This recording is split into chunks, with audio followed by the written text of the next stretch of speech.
individual pieces of paper. You can have more than one in a picture. The one on top would be the one that's like closest to you in the screen. You can change which one is on top of the other. You can edit one without affecting the other. Layers are amazing, so let's learn all the cool things we can do with them. So in Photoshop, let's say I want to add a new image to my picture as its own layer. Here's a quick way to do that. You click the image icon, go to Photos, snag a photograph, drop those people right on top. Now you're going to notice when you drag an image in, you have an opportunity here to resize it. Remember when you're resizing, I always grab corners because I want to maintain proportion. If I don't do that, it could get skewed, so I don't want to do that. These are some of my kids from last year.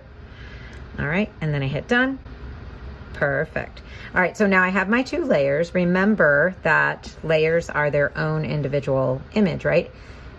Let's understand the layers palette. The layer that's highlighted blue, that's the active layer, which means any adjustments that you are making will be done just to that layer. The bottom one is intact. Okay, that's one thing you need to know. So blue is the active layer.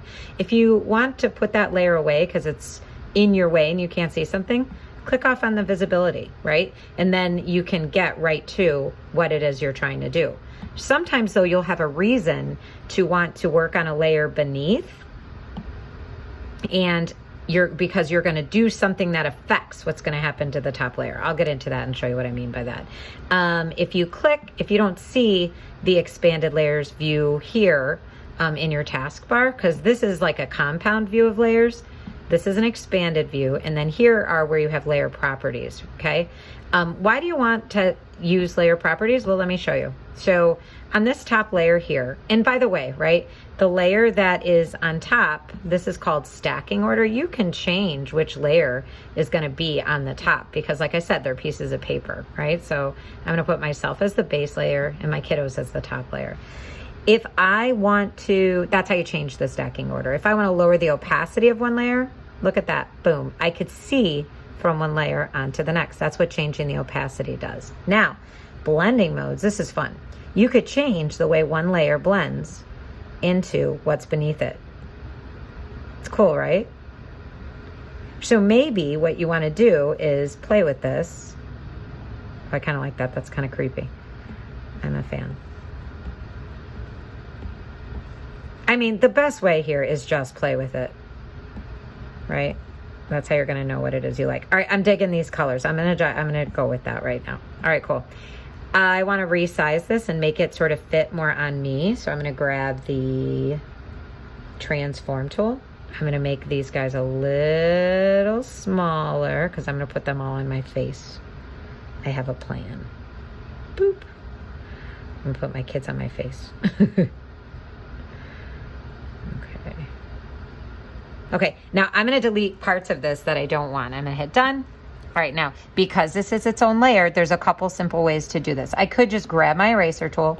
When you do this, I recommend having your hardness down to 0. Make your brush the size that you want to work with. And I'm going to delete parts of my image. So because it's its own layer, I can do that, right? And it's not going to affect what's underneath it. Again, it's because I have that soft brush that this is sort of looking blended like, right? Here, let me show you another way though. Let me just show you something different. Let's say that I want to make something fit in a specific area. Like I want to put, this is kind of silly, but I'm going to fit them on my shoulder. I'm going to size it so that they are on my shoulder, okay? Hit done. All right, now let me show you what I want to do. I want to make this easy for myself. So I need to get them to be exactly the shape of my shoulder. How is that possible? Well, what if I turn the visibility off of them?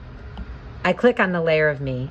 I use a tool I already know and love, which is the selection tool. I'm going to make a selection of my shoulder, right? I have marching ants. I'm going to bring back my friends here. And then I'm going to get the eraser tool. Make sure that they're the active layer. Down here under the selection properties, I need to choose the inverse. So I selected the bottom layer to make the selection to get the shape. Then I clicked on the top layer. I click on my eraser, and it's only going to erase outside of the marching ants. And now these kids are on my shoulder. Hit deselect, boom. And that looks like a perfect selection. So again, it's all about knowing how to utilize your tools for the best way that you can. So play with layers and blending.